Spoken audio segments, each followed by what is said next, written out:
everyone, welcome. We are on Maala VOD channel, and I'm happy, very happy to host today Cristina Devalio, who is head of ESG research at VE. Cristina has more than 20 years of experience in the ESG and responsible investment field. She's joining us from Milan. Cristina, welcome. Welcome. Thanks a lot. Cristina is from Vigeo Eiris, now VE, is one of the leading ESG research and data providers. VE is affiliated of Moody's, the credit agency. Currently, more than 30 Israeli companies are being assessed by VE as part of their 5,000 companies global universe. So, Cristina, let's jump to the question that interests everyone. How can I become a top performer? Yes, so the key question. So I think that the first thing to keep in mind is that the transparency is really the key element. So VE, but also investors really need to know how companies are managing their ESG impact and risks. So when we talk about transparency, the type of information that we would like companies to disclose is their commitments to specific ESG topics. So if they developed policies or targets associated to the ESG topics, this is something important for us to know, but also how they are implementing their commitments. So what measure, what efforts, and which is the coverage of these efforts they are doing in order to tackle a specific ESG issue. And finally, some KPIs that will enable us indeed to assess the progresses on a specific topic. So disclosure first. Wonderful. So I think when we speak about disclosure, I think it will go on with communication also, being communicative, if I could add that. So let's dive right into the assessment methodology. Can you explain to us, how do you assess? How do you get into a score? How do you assess a company? Yeah. So, our rating framework is based on international reference text. So we use the principal conventions coming from International Labour Organization, United Nations, Global Compact, all these international recognized organizations. And this is composed by 38 criteria that can be grouped into 6 areas of analysis. So typical environment, community involvement, business ethics, human rights, human resources, corporate governance, but they can also be grouped into the environmental, social, and governance pillars, so the 3 pillars. But then, of course, we don't use this model as it is to rate the company, but we customize it based on what is really material for each sector, meaning that we weight each criterion of the generic framework in order to identify what is really material for each sector. And our weighting system is based on 3 factors that are intended to assess what is the impact of each topic that we assess in the criteria on stakeholder. So what is the vulnerability of the stakeholder of the sector to that specific topic, but also what are the impacts or the risks that the company is facing if they are not well managing the topic. So we have this dual approach in our materiality. So when the system has been set, then the analysts start to rate the company. So they start to collect information. We use generally public available information. We use information that can be clearly traced and that comes from credible and identified sources. Information that comes from companies first. And so we look at the company's public available information, but also we connect with companies and we interact with them. We have an online platform that's unable to easily interact with the companies in order to ask additional questions. And then we have stakeholder sources. So Factiva is the tool that we use for our press coverage, and then relevant stakeholder sources that are selected by our team of experts.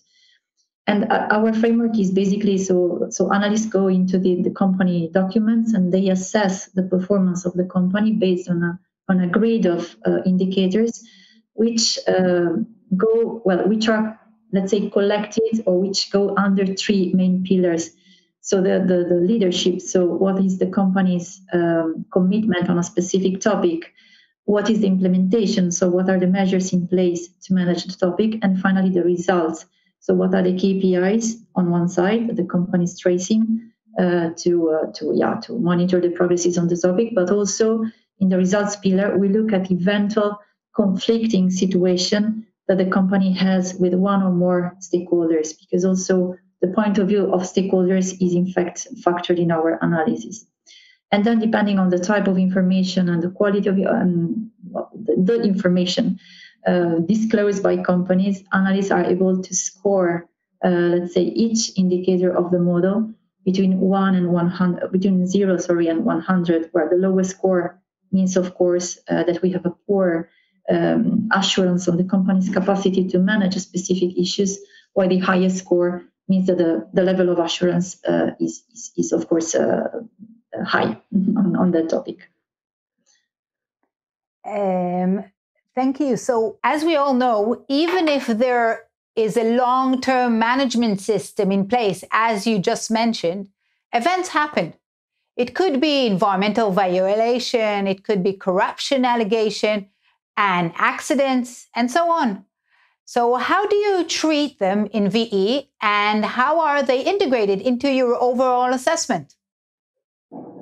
Yes, so in fact, we all know that companies can face conflicts with stakeholders. And when we talk about conflicts, they can be just a concern that stakeholders express on the company's management of a specific issue, but they can also be legal proceeding, or they can also be, in the end, fine received.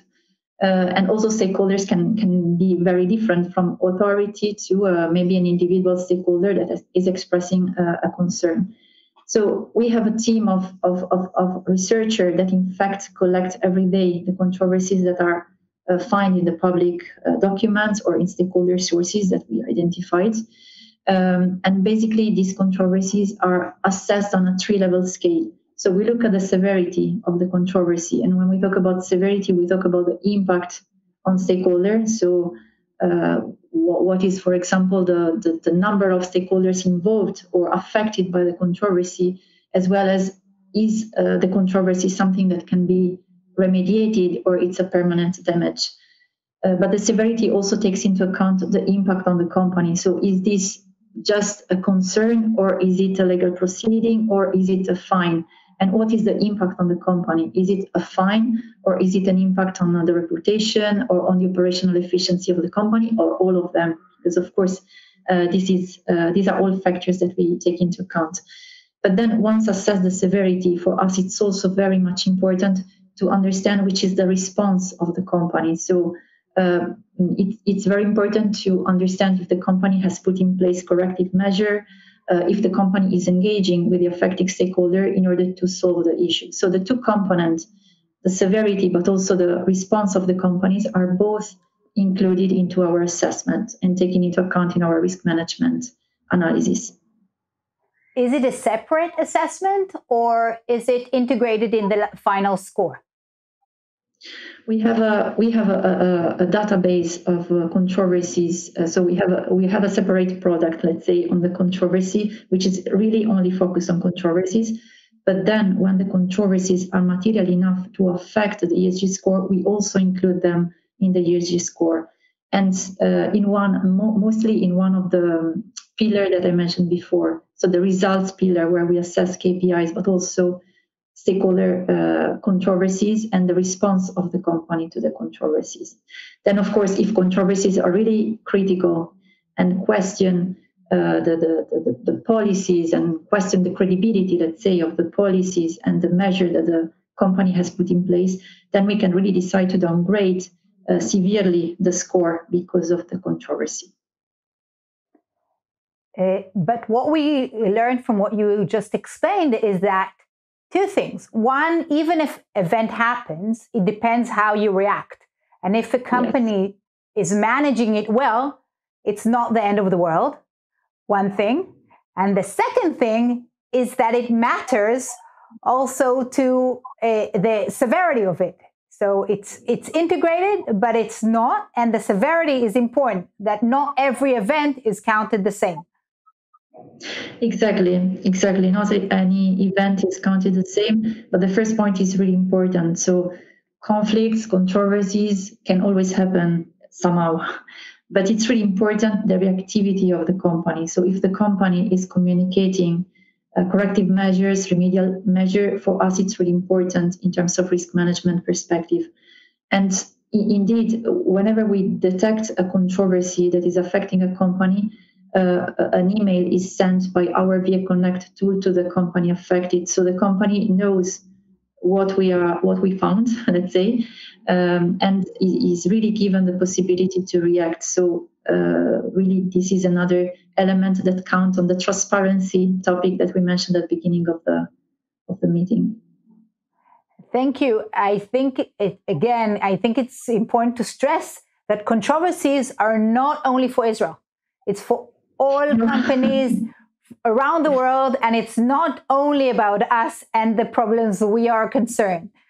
So thank you very much, Christina. And here in Green Eye, we are the VE representatives in Israel, and we'll be happy to help whoever needs help in connecting and communication with VE. And thank you again for being with us. Thanks to you.